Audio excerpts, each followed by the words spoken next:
سلامونه دوستانو راځئ دغه راپور وګورو ما سره پاتې شي تر اخره پورې وګورئ چې د اس آی وي سپیشل امیګریشن په ویزې په اړه دی د یو راپور خپور کړی دی چې په د 2024 د جنوري د میاشتې را په دغه هیڅ افغان پاسپورت لرونکو لپاره ویزا نه ده صادر شو د افغان اس آی وي لرونکو لپاره یا سپیشل امیګریشن لپاره نوې اپډیټ ما سره پاتې شي ویډیو تر اخره پورې وګورئ د امریکا بهرنیو چارو وزارت اعلان کړی چې د 2024 میلادي کال له پیل راهیسې تر اوسه هیڅ افغان وګړي ته ځانګړې مهاجرتي ویزې اس آی وي نه دی صادر شوی یعنی هغوی ته ویزې نه دي ورکړل شوي د چهارشنبې په ورځ د 123 خپور شوی راپور کې ویل شوي چې د امریکا د ولسمشرۍ نوی فرمان له امله د افغان پاسپورت لرونکو لپاره د ویزو صادرول په بشپړ توګه درېدلی دی راپور زیاتوي سره له دې چې د دوسیو ارزونه او مرکې لا هم دوام لري خو د 2024 کال د جنوري له لومړۍ نیټې سره تر اوسه هیڅ افغان متقاضي ویزې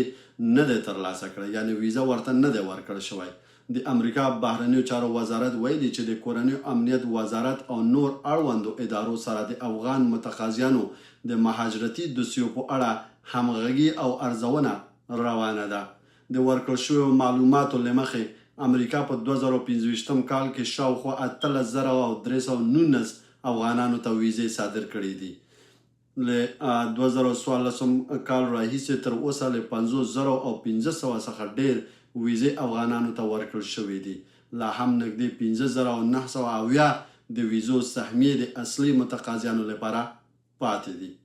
په راپور کې دا هم ویل شوي چې یوازې په 2024 کال کې له پیل راهیسې د افغان متقاضیانو لخوا د کام تایید لپاره له 3,000 څخه ډېر درخواستونه ثبت شوي دي دوستانو ویډیو مو وکړه دغه گزارش چې دی ورکړی دی راپور یې ورکړی دی د اس آی وي په اړه نو تاسو که چېرته مخکې نه اپلای مو کړی دی که چېرته ویزې په تمه استی یا د مراکو په تمه استی یا میډیکل اگزام په تمه استی نو همداسې په تمه پاتې شئ نو